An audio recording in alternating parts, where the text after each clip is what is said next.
CM Revanth తుగ్లక్లా ఇష్టం వచ్చినట్టుగా వ్యవహరిస్తున్నారని బీఆర్ఎస్ నేత మాజీ మంత్రి తలసాని శ్రీనివాస్ యాదవ్ విమర్శించారు.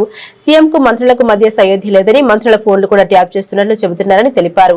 సింగరేణి కాంట్రాక్టుల్లో అవినీతికి సంబంధించిన ఆధారాన్ని బీఆర్ఎస్ నేత హరీష్ రావు బయటపెట్టగానే ఆయనకు సిట్ నోటీసులు ఇచ్చిందని విమర్శించారు. ఫోన్ ట్యాపింగ్ చట్ట విరుద్ధమేమి కాదని ఆర్ఎస్ ప్రవీణ్ అన్నారు. దేశ భద్రత, ప్రజా రక్షణ, తీవ్రవాదుల దాడిని నిరోధించేందుకు ట్యాపింగ్ చేయొచ్చని చట్టమే చెబుతోందని తెలిపారు.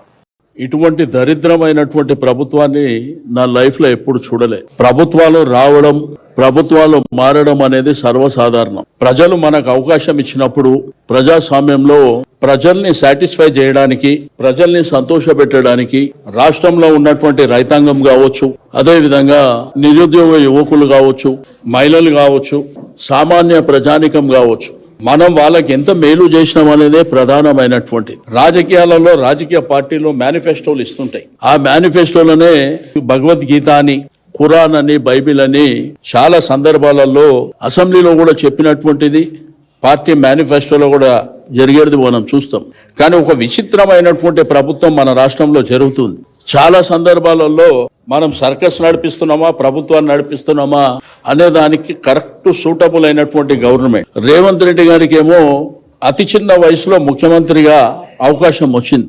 ఆ అవకాశాన్ని సద్వినియోగం చేసుకోవడానికి ప్రజల మన్ననలు పొందాలి.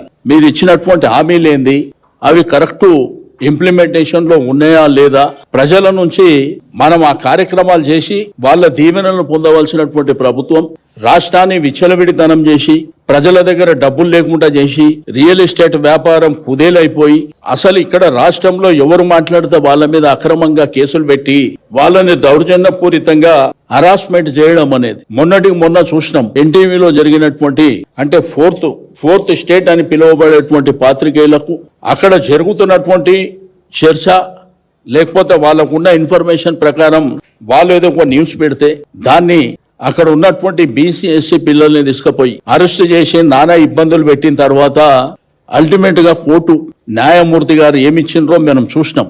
అంటే మా ఇష్టం ఉన్నట్టు మేము చేసుకుంటాం, మా తుగ్లక్ రాజ్యం. ఇప్పుడు కేసీఆర్ గారు 10 ఏళ్లు పరిపాలన చేసింది, అంతకుముందు కాంగ్రెస్ ప్రభుత్వం పరిపాలన చేసింది.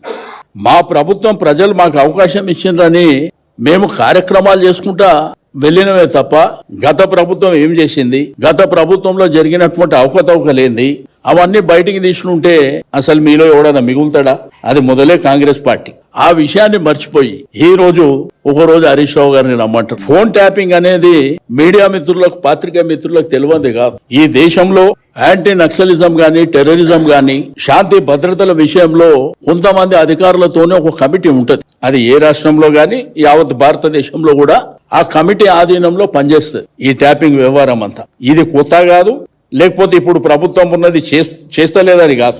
వాళ్ళ మంత్రులే బహిరంగంగా ఇంటర్నల్ మీటింగ్ లో, ఫంక్షన్లలో చెప్తారు, ఫోన్ మాట్లాడాలంటే భయం అవుతుంది మాకు, మా ఫోన్లు కూడా ట్యాప్ చేస్తున్నారు అని చెప్పి ఇప్పుడున్నటువంటి మంత్రులు మాట్లాడుతుంది కూడా మనం వింటున్నటువంటి. అసలు ఈ రాష్ట్రాన్ని బస్టు పట్టించి మీ దోపిడీకి తెరలేపి మీరు చూసిండ్రు. ముఖ్యమంత్రి గారు మాట్లాడినప్పుడు, మంత్రులు మాట్లాడినప్పుడు ఒకటే సబ్జెక్టు మీద డిఫరెంట్ గా మాట్లాడుతారు.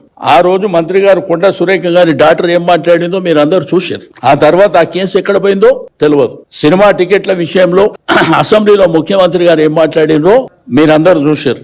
నా ప్రభుత్వం ఉన్నంత వరకు టికెట్లు రేట్లు పెంచేదే లేదని. తర్వాత మొన్న ఆ మంత్రి గారు నాకు అసలు తెలియదు, నా ఫైల్ కూడా నా దగ్గరికి రాలేదని మొన్న జరిగినటువంటి సింగరేణి అంశంలో గాని, ఈ బొగ్గు గనుల విషయంలో గాని హరీష్ రావు గారు మొత్తం ప్రూఫ్ అంతా పాత్రికేయుల సమక్షంలో మీ ముందు పెట్టి, అదే రోజు సాయంత్రం కాగానే ఫోన్ ట్యాపింగ్ లో మిమ్మల్ని సిట్టు వాళ్ళు పిలుస్తుండ్రు అని చెప్పి.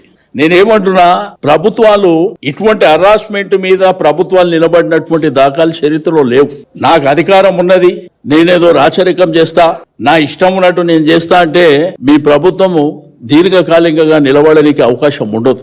ఈ రోజు సమాజం, ప్రజలు అందరు చూస్తున్నారు అసలు ఈ రాష్ట్రంలో ఏం జరుగుతుంది. కేసీఆర్ గారి పరిపాలన ఉన్నప్పుడు ఎన్ని అద్భుతాలు జరిగినాయి. వాళ్ళు మాట్లాడితే ప్రజాపాలన అంటారు. అసలు ఏ ప్రాజెక్టు మీ ప్రభుత్వం లోపల ఇప్పటి వరకు ఒక ప్రాజెక్టు మేము స్టార్ట్ చేసి కంప్లీట్ చేసిన ఒక ప్రాజెక్టు పేరు చెప్పండి. మొన్న పోయిన చెనాక కొరాటా గాని, అదే విధంగా ఖమ్మంలో జరిగినటువంటి ప్రాజెక్టు గాని, మీరు ఎక్కడికి పోయినా మేము స్టార్ట్ చేసినవి మీరు చేసిర్రు తప్ప కొత్తగా మీరు ఏ ప్రాజెక్ట్ అన్నా చేసిర్రా?